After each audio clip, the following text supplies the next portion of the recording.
दोस्तों, ये वीडियो आपके लिए बहुत इम्पॉर्टेंट बनने वाला है क्योंकि अगर आप जुडिशरी एग्ज़ाम दे रहे हैं या फिर एआईबी एग्ज़ाम देने वाले हैं तो ये 5 प्रकार की जो रिट है ये ज़रूर पूछी जाती है। इनमें से 2 या 3 रिट तो आपके क्वेश्चन पेपर में आपको दिखाई देने वाली है।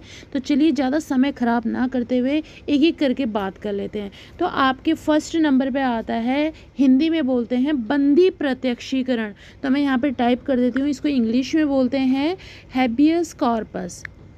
हैबियस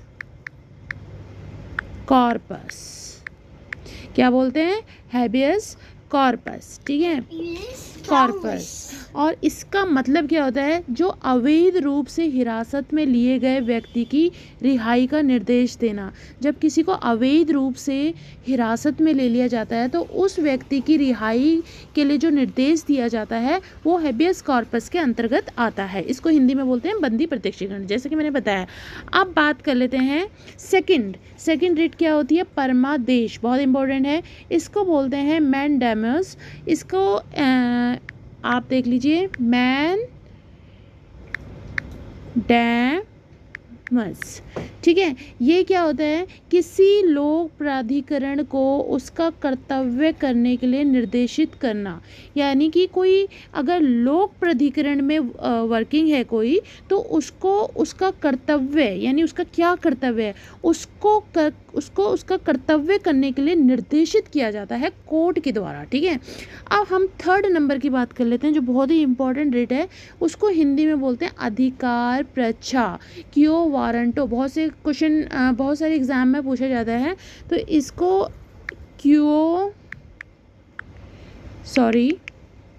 नीचे लिखते हैं क्यो वारंटो, ठीक है। तो इसका क्या मतलब होता है? जब एक व्यक्ति को गलत तरीके से ग्रहण किए गए कार्यालय को खाली करने का निर्देश देना।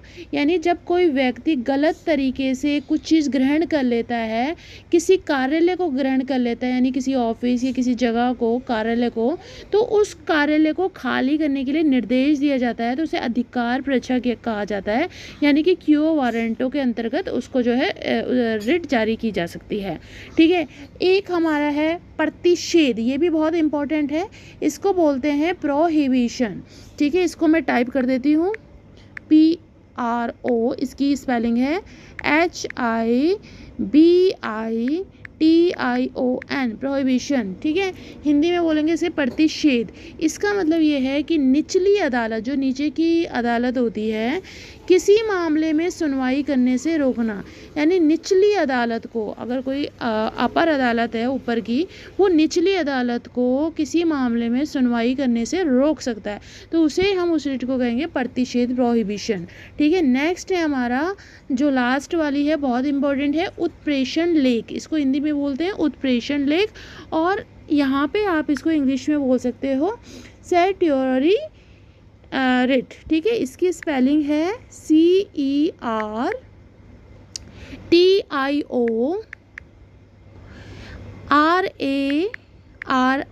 ठीक है। इसको आप बोलोगे हिंदी में उत्प्रेषण लेख। इसका क्या मतलब होता है?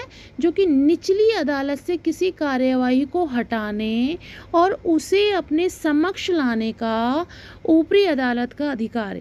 यानी कि अब जो है निचली अदालत में कोई केस चल रहा है, तो निचली अदालत से किसी कार्यवाही को, जो कि इन्वेस्टिगेशन चल रही है, उसको हटाने के लिए और उसे अपने समक्ष यानी सामने लाने के लिए ऊपरी अदालत का ये अधिकार होता है, जो कि सेट्यूटरी जो रिट होती है उसके अकॉर्डिंग जो है जारी किया जाता है। हिंदी में से मैंने जैसे कि आपको बताया उत्प्रेषण लेख कहते हैं। तो यहाँ पे मैंने आपको 5 तरीके की रिट के बारे में बताया है। अगर आपको ये वीडियो पसंद आया हो तो प्लीज़ इस वीडियो को लाइक करना, सब्सक्राइब करना, और भी आपको कुछ पूछना हो तो आप कमेंट सेक्शन में मुझे कमेंट दे सकते हैं। Thank you so much.